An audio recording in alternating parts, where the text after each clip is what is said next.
Morning बच्चों। अभी हम लोग बचत एवं विनियोग के बारे में पढ़ रहे थे। हमने पढ़ा कि बचत क्या है, बचत का हमारे लिए क्या महत्व है,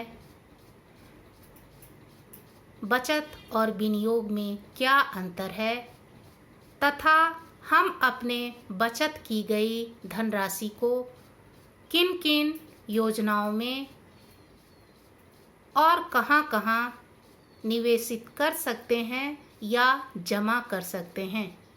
इसी क्रम में हमने बैंक के बारे में पढ़ा। आज हम लोग डाकघर के बारे में पढ़ेंगे। बच्चों, डाकघर ना सिर्फ हमारे लिए चिट्ठी पत्री भेजने अथवा अन्य कार्य करता है, बल्कि इसके अतिरिक्त यह जनता की लघु बचत को भी अपने पास जमा करने अथवा सुरक्षित रखने का कार्य करता है।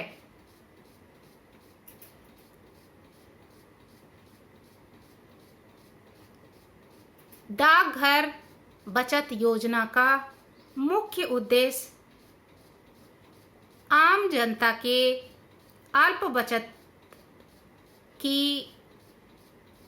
आदत को बढ़ावा देना है और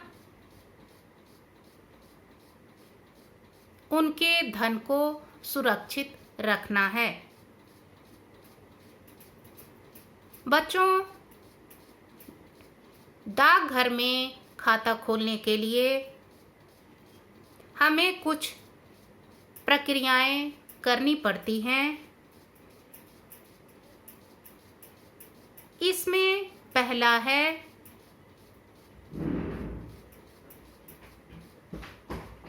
डाकघर के द्वारा हमें एक फॉर्म दिया जाता है, जिसको भरकर कोई भी एक व्यक्ति अथवा एक से अधिक व्यक्ति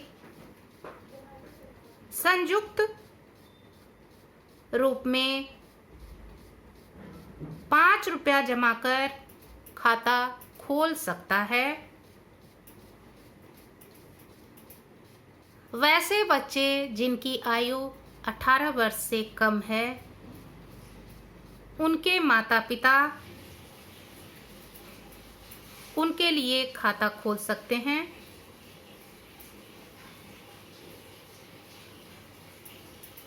डाकघर में खाता खोलने पर चेक की सुविधा दी जाती है।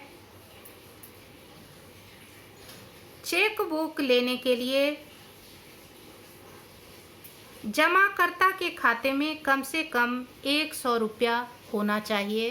अर्थात यदि व्यक्ति चेकबुक लेना चाहे तो इसके लिए उसके खाते में या अकाउंट में कम से कम 100 रुपया होना अनिवार्य है।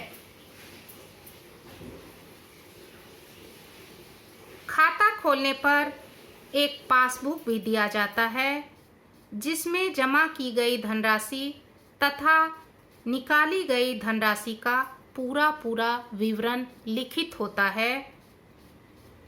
यदि यह पासबुक खो जाता है तो 2 रुपया देकर डाकघर के द्वारा दूसरा पासबुक प्राप्त किया जा सकता है।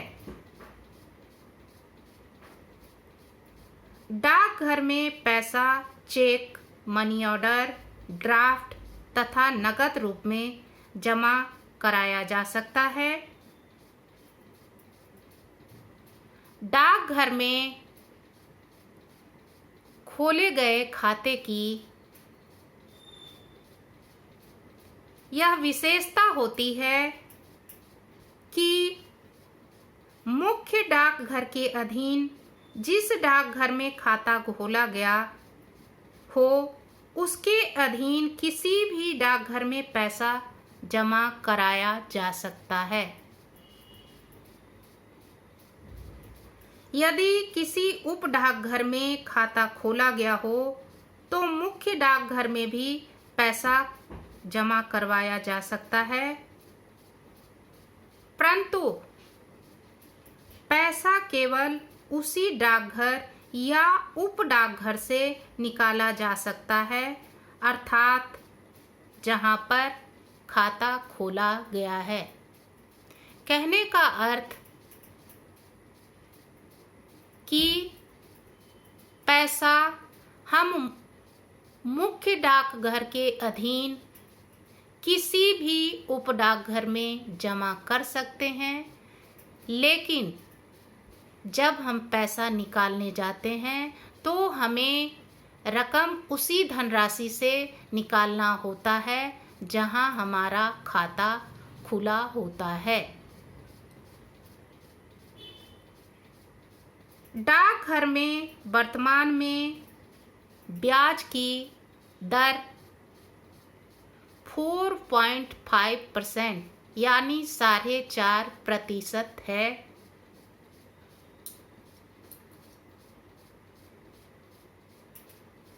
डाकघर से धनराशि निकालने के लिए एक निश्चित फॉर्म भरकर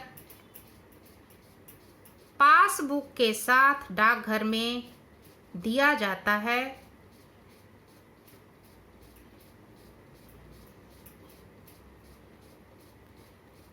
फिर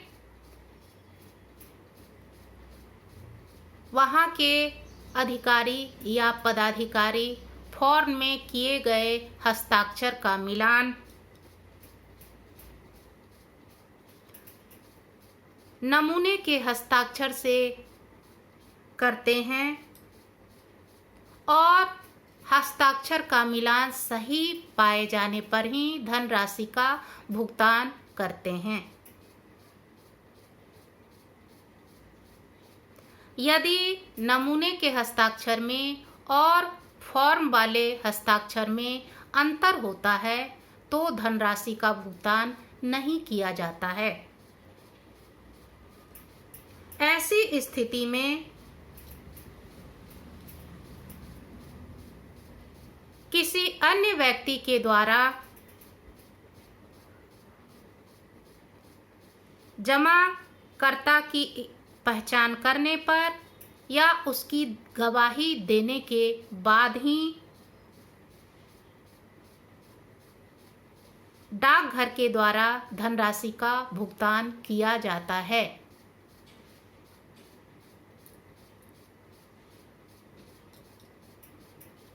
डाकघर में खाता खोलने के बाद 3 महीने के बाद इस खाते को किसी भी डाकघर में स्थानांतरित किया जा सकता है।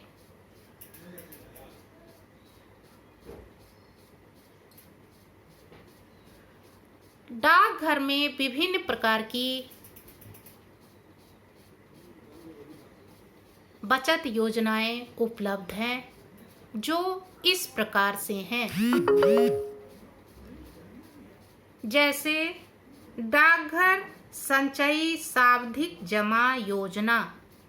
एक बार फिर से, डाकघर संचयी सावधिक जमा योजना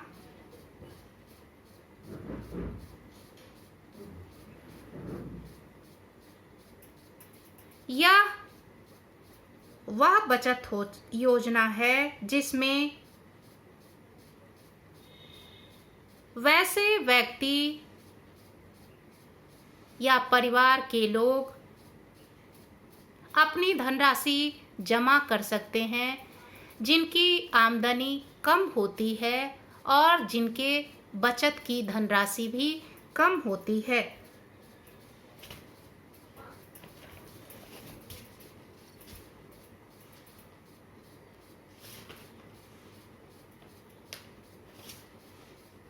इस खाते में नियमित रूप से 10 वर्ष तक 5 रुपया से लेकर 1000 तक की धनराशि जमा की जाती है, यह धनराशि या तो मासिक किस्त में या छमाही किस्त में या फिर वार्षिक किस्त में जमा की जाती है। यदि व्यक्ति अग्रिम धनराशि जमा करना चाहे तो उस पर डाकघर के द्वारा छूट भी मिलती है। जमा की गई धनराशि पर जमाकर्ता को डाकघर के द्वारा एक निश्चित अवधि के बाद ब्याज तथा बोनस के साथ धनराशि वापस मिलती है। अर्थात यह बचत योजना वैसे परिवार के लोगों के लिए है या वैसे लोगों के लिए है जिनकी आमदनी कम होती है और जो अल्प बचत करते हैं, वैसे लोगों के लिए यह बचत योजना बहुत ही उपयोगी होती है, क्योंकि इस योजना में उन्हें 10 वर्ष तक 5 रुपया से लेकर 1000 रुपया तक, अर्थात कम से कम 5 रुपया और अधिक से अधिक 1000 रुपया या तो हर महीने या 6 महीने या फिर 1 वर्ष में जमा करना होता है और डाकघर द्वारा तय अवधि के बाद उनके द्वारा जमा की गई धनराशि उन्हें ब्याज तथा बोनस के साथ वापस मिलता है।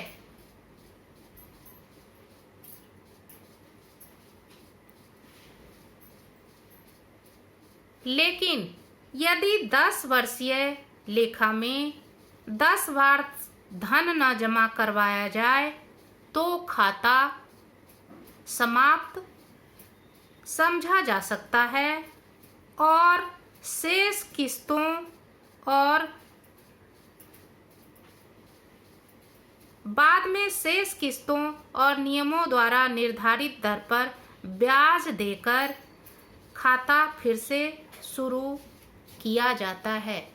अर्थात 10 वर्ष के अंदर यदि इस खाते में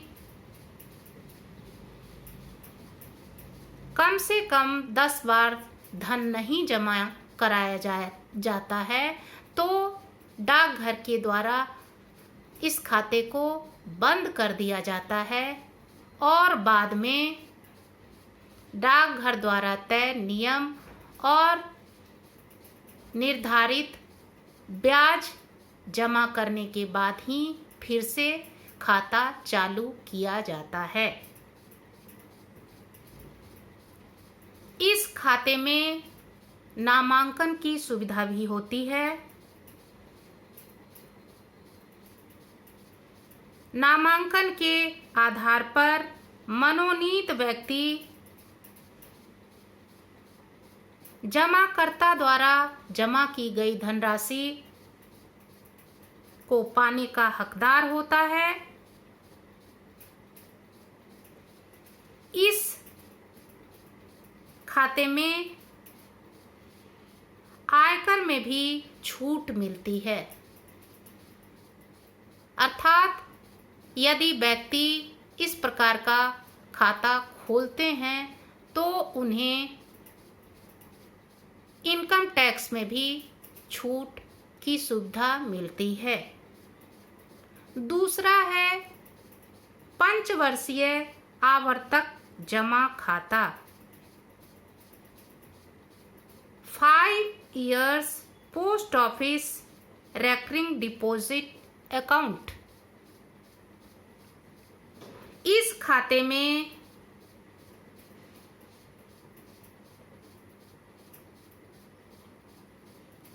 सिर्फ वयस्क व्यक्ति के द्वारा ही खाता खोला जा सकता है।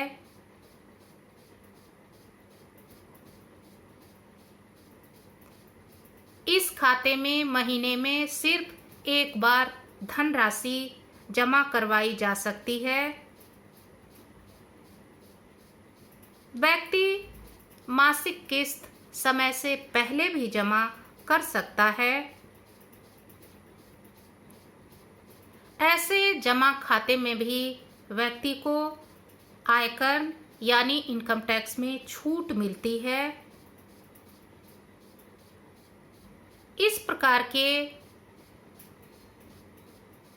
जमा खाते में 1 वर्ष के बाद जमा की गई धनराशि का 50% यानी 50% धनराशि व्यक्ति के द्वारा या जमाकर्ता के द्वारा निकाला भी जा सकता है।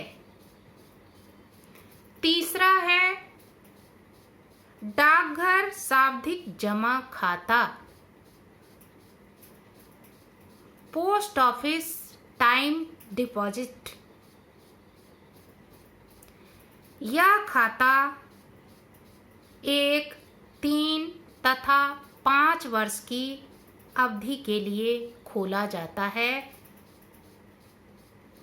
इस खाते में कम से कम 50 रुपया जमा कराया जाता है, जबकि अधिकतम धनराशि की कोई सीमा नहीं होती। अर्थात इस प्रकार के खाता को खोलने के लिए व्यक्ति को कम से कम 50 रुपया जमा करना होता है और अधिक से अधिक कितनी भी बड़ी धनराशि के साथ व्यक्ति खाता खोल सकता है।